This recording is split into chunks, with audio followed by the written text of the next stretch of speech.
दूसरा अध्याय। धृतराष्ट्र सुन रहे, ध्यान लगा। आगे संजय बतलाते हैं। अर्जुन की यह दशा देख कर प्रभु उनको समझाते हैं। हे अर्जुन, तुमको असमय में यह मोह कहाँ से आया है। ना यशदाता ना वीरोचित, ना स्वर्ग को यह देने वाला। ना यशदाता ना वीरोचित, ना स्वर्ग को यह देने वाला। ना है तुमको यह उचित मोह, फिर तुमने इसको क्यों पाला है। पुरुषत्व जगाओ हे अर्जुन, पुरुषत्व जगाओ हे अर्जुन, तुम त्यागो मन की दुर्बलता। लो उठा हाथ में धनुष बाण, मत दिखलाओ तुम कायरता। अर्जुन बोले मधुसूदन से, मैं बाण चलाऊंगा कैसे। अर्जुन बोले मधुसूदन से, मैं बाण चलाऊंगा कैसे। भीष्म पितामह द्रोण गुरु हैं, इनको मारूंगा कैसे। क्या भोगों के खातिर ही मैं इनका खून बहाऊंगा। इससे तो भिक्षुक बनकर ही अपना जीवन मैं जी लूँगा। यह युद्ध उचित या अनुचित है, इसका भी मुझको भान नहीं। आखिर जीत किधर की होगी, इसका भी मुझको ज्ञान नहीं। मैं नहीं चाहता बधून का, जो करने आए लड़ाई है। उन्हें मार कर क्या जीना, उन्हें मार कर क्या जीना, जो सब अपने ही भाई हैं। इसलिए हमारी स्थिति को हे वासुदेव तुम पहचानो। ऐसा मार्ग बता दो मुझको, जिसमें मेरा हित जानो। क्योंकि भोगों के खातिर ही वह शोक न मैं सह पाऊंगा। हे माधव, ऐसी स्थिति में मैं युद्ध नहीं कर पाऊंगा। हे माधव, ऐसी स्थिति में मैं युद्ध नहीं कर पाऊंगा, मैं युद्ध नहीं कर पाऊंगा। अर्जुन की जब बात सुनी तो हंसकर बोले यदुनंदन, हे अर्जुन, तुम तो ज्ञानी हो, फिर उस शोकाकुल क्यों होते हो। जो मरे हुए या जीवित हैं, ज्ञानी उन पर ना रोते हैं। ये काल बदलते रहते हैं, पर हम सब उनमें भी होते हैं। है नहीं काल कोई ऐसा, जिसमें मैं या तुम ना हो, या ये सारे परिजन ना हो। आगे भी हर काल में अर्जुन हम होंगे, तुम भी होगे, और होंगे सारे ये परिजन। आत्मा शाश्वत रहती है, आत्मा शाश्वत रहती है, बस देह बदलती रहती है। जैसे बचपन यौवन और बुढ़ापा आता है, वैसे ही क्रम में शरीर यह रूप बदल कर आता है। सुख दुख तो आते जाते हैं, ये विषय जाल फैलाते हैं। जो इनमें फंस कर रह जाते, वे मोक्ष नहीं ले पाते हैं। इसलिए ध्यान दो हे अर्जुन, मैं ज्ञान तुम्हें बतलाता हूँ। जो अविनाशी है उसे जान, जो नाशवान उसको पहचान। कोई नहीं है किसी भुवन में जो अविनाशी को मार सके, पर सारे तन है नाशवान, कोई ना इनको बचा सके। इसलिए पार्थ तू शोक त्याग और युद्ध के लिए जाग। यह आत्मा ना तो मरता है, ना ही यह मारा जाता है। जन्म मृत्यु से परे है, यह शाश्वत समवत ही रहता है। इस देह के मर जाने पर भी यह कभी न मारा जाता है। जो इस रहस्य का ज्ञाता है, वह कैसे किसको मरवाता या कैसे किसे मारता है। जिस तरह पुराने वस्त्र त्याग जन नए वस्त्र धारण करता, जिस तरह पुराने वस्त्र त्याग जन नए वस्त्र धारण करता, उस तरह आत्मा देह त्याग है, नूतन काया धारण करता। आत्मा की सत्ता अजर अमर है, आत्मा की सत्ता अजर अमर है। शास्त्र से ना काट सके, ना अग्नि इसको जला सके, ना जल ही इसको गला सके, ना वायु इसको सुखा सके। यह अक्षेद्य है, यह अशोष्य है, यह अदाय है, यह अक्लेद्य है। यह आत्मा सर्व नित्यव्यापी, यह आत्मा नित्य सर्वव्यापी, यह हरदम रहने वाला है। यह अव्यक्त है, यह चिंत्य है, दोष रहित, यह स्थिर रहने वाला है। इसलिए पार्थ तू शोक न कर, यह शोक न शोभा देता है। फिर भी आत्मा को यदि तू मरने वाला मानता है, तो निश्चित ही अर्जुन तू इस सत्य को भी पहचानता है कि जो जन्म यहाँ लेकर आता वह एक न एक दिन मरता भी है, और जो मृत्यु यहाँ क्या कर पाता, वह पुनः यहाँ जन्मता भी है। जन्म से पूर्व मृत्यु के बाद सब अदृश्य यहाँ से रहते हैं, केवल स्थित बीज की है जिसमें सब गोचर होते हैं। जीवात्मा तो शाश्वत है, यह नित्य निरंतर रहता है। कोई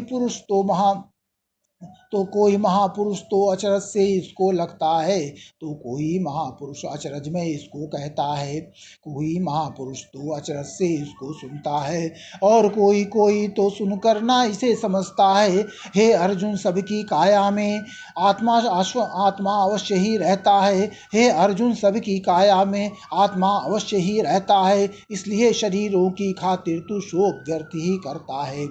क्षत्रिय का कर्तव्य है कि वह धर्मयुक्त संग्राम करे, इससे बढ़कर कर्म दूसरा और नहीं हितकारी है।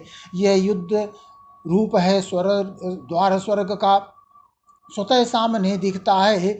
यह युद्ध रूप है द्वार स्वर्ग का, स्वतः सामने दिखता है। जो गौरवशाली क्षत्रिय है, रण उसको ऐसा मिलता है। फिर भी ऐसे धर्म युद्ध से अपने को यदि दूर करेगा तो अपना यश धर्म नष्ट कर, हे पार्थ, पाप तू भोगेगा। आने वाले बहुत समय तक तेरा अपयश छाया होगा। ऐसे अपयश से तो अच्छा पार्थ मरण का वर्ण ही होगा। जिनकी दृष्टि में तू अब तक वीरोचित दर्जा रखता था, वे ही तुझको युद्ध भीरु व डरा हुआ अब मानेंगे। इससे बढ़कर दुख क्या होगा। जो कहने योग्य नहीं कहे उसको वैरी ताना मारेंगे। तू रण में या तो मर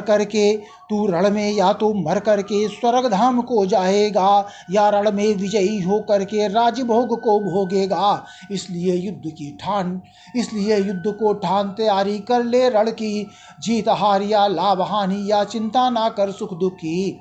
इन सब को तू समझी जान, समय की स्थिति को पहचान। अगर तू रण को गले लगाएगा तो पाप से भी बच जाएगा। हे अर्जुन, यह था ज्ञान योग। अब कर्मयोग की बात भी सुन। इसको सुनकर निश्चय ही तू कर्मों का बंधन तोड़ेगा। इस कर्मयोग के साधन में आरंभ भी रक्षित होता है, फल रूप दोष भी ना होता। इसका थोड़ा सा साधन भी जन्म मरण को हरता है। इस राह में चलने वाले का लक्ष्य सुनिश्चित होता है, पर सकाम संचल अज्ञानी भंवर जाल में फंस करके चहुं ओर भटकता रहता है। जो भोग और ऐश्वर्य को ही जीवन का मूल समझते हैं, वे भ्रमित बुद्धि के कारण ही ईश्वर को ना पहचानते हैं। नित फल की इच्छा से जो भोगों में विचरण करते हैं, इससे बढ़कर और नहीं कुछ, वे ऐसा ही कहते हैं। इसलिए साधनों व भोगों में आसक्तिहीन तू बन, छोड़कर सारे द्वंद्वों को लगा दे परमात्मा में मन। जो नहीं पास है तेरे चाहत उसकी तू ना कर, जो कुछ भी है पास तेरे उसमें आसक्ति न कर। अतल सरोवर पा लेने पर छोटे छोटे जल स्रोतों का जितना महत्व रह जाता है, ब्रह्म ज्ञान पा लेने वाले ज्ञानी का भी वेदों में उतना ही महत्व रह जाता है। तू तो केवल कर्म ही करना, कर्मों के फल की तू सोच। कर्मों से ना दूर भी जा, ना फल साधक खुद को ही सोच। कर्मों का निर्लिप्त भाव से जो संवाहन करता है, वह समत्व रूप में कर्मों को कर कर्म भोग को करता है। कर्मों के इस समत्व रूप से सकाम कर्म निम्न स्तर है। इसलिए तुम्हारे हित अर्जुन समबुद्धि रूप ही बेहतर है। जो मानव समबुद्धि होकर अपने कर्मों को करता है, वह पाप पुण्य दोनों को ही इस लोक में ही तज देता है। ऐसे जो आसक्तिहीन रहे निज कर्मों को करता है, वह भवबंधन से मुक्ति पाकर परम धाम में रहता है। हे अर्जुन, जब बुद्धि तेरी इस मोह जाल से छूटेगी तो जगवा जग के भोगों से तुझको विरक्ति हो जाएगी। भ्रम का कोहरा छट जाने से मन ईश्वर में रम जाएगा। योग सिद्ध होकर अंतस में परमात्मा को पाएगा। अर्जुन ने पूछा माधव से, हे माधव, मुझको बतलाओ, परमात्मा को पाने वाला स्थिर बुद्धि पुरुष कैसे अपना जीवन जीता है। बोले श्री भगवान, हे अर्जुन, जब मानव सारी इच्छाएं मन से अपने तज देता है, आत्मा से ही आत्मा में जब वह संतुष्टि पाता है, तब ऐसी स्थिति में वह मानव स्थित प्रज्ञ कहलाता है। दुखों में भी जिसका मन किंचित उद्वेलित ना होता है, सुखों को पाकर के भी जो लिप्त उनमें ना होता है, जिसके मन में भय राग द्वेष का तब भाव तनिक ना होता है, ऐसा मुनि वह निश्चित ही स्थिर बुद्धि होता है, जो बिना मोह स्नेहहीन रहे। शुभ या अशुभ वस्तु को पाकर ना तो खुश ही होता है, ना द्वेष भाव दिखलाता है, वह स्थिर बुद्धि होता है। जैसे कछुआ सभी ओर से अंग खींच कर रखता है, जैसे कछुआ सभी ओर से अंग खींच कर रखता है, वैसे ही जो विषय जाल से इंद्रियां खींच सब लेता है, वह स्थिर बुद्धि होता है। हे अर्जुन, आगे बात सुनो।